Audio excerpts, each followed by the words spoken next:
9 মে 2026 ইতিহাসে তাৎপর্যপূর্ণ দিন হিসেবে খোদাই হয়ে থাকবে।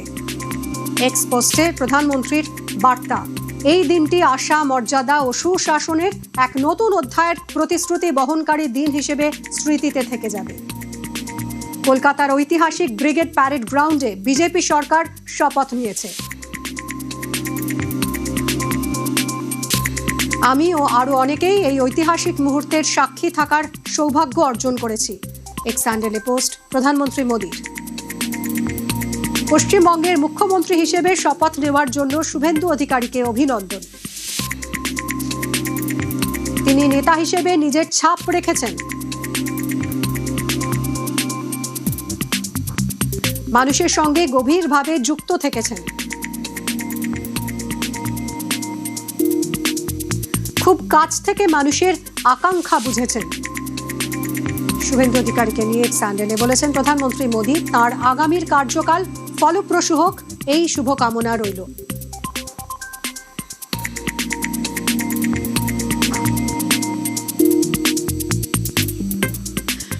ব্রিগেডের মঞ্চে আজ মাখনলাল সরকারকে শিলিগুড়ি নিবাসী শ্রী মাখনলাল সরকার শ্রদ্ধা জানান প্রধানমন্ত্রী মোদী।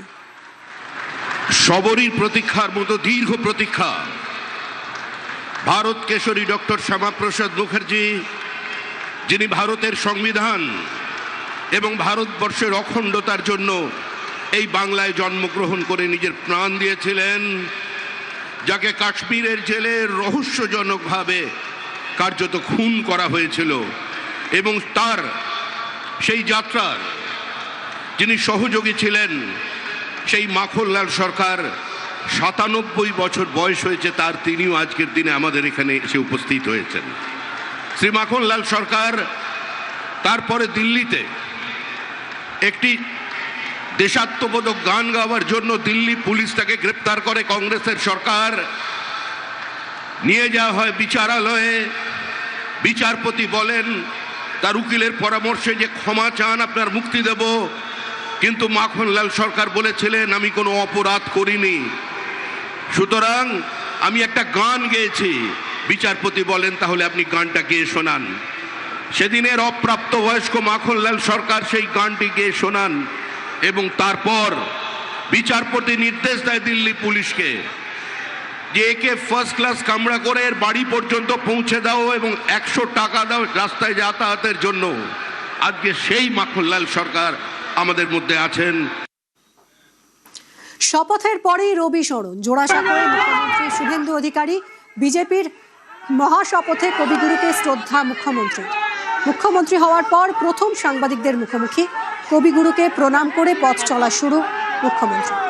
এবং তাকে ঘিরে যে উচ্ছ্বাস, এখানে যে জনসমাবেশ দেখা যাচ্ছে, প্রত্যেকের মুখে কিন্তু একটা বার্তা।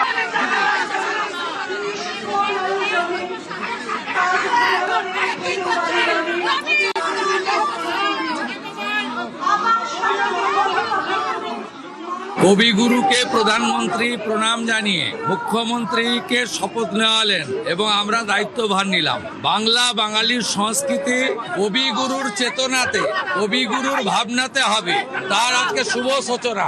একটাই মন্ত্র স্বামীজির, চোরইবতী চোরইবতী। আমি একটি বিতর্কিত কথা বলবো না, আমি মুখ্যমন্ত্রী, আমি এখন সকলের। আমি চাই শুভ বুদ্ধির উদয় হোক। আমি শুধু বলবো যারা এখনো সমালোচনা করছেন তাদের চৈতন্য উদয় হোক। আসল বাংলার অনেক ক্ষতি হয়ে গেছে, শিক্ষা হারিয়ে গেছে, সংস্কৃতি ধ্বংস হয়ে গেছে। আমরা বাংলাটাকে নবনির্মাণ করি, অনেক দায়িত্ব। এখন এইসব রাজনৈতিক কচকচানি, একে অপরের সমালোচনার সময় নয়। যারা করতে চাইছে করুন, আমরা শুধু এগিয়ে যাব। আমরা করব জয়। বিবেকানন্দের কথায় চোরইবতী চোরইবতী। আমি শুভেন্দু অধিকারী ঈশ্বরের নামে শপথ করিতেছি যে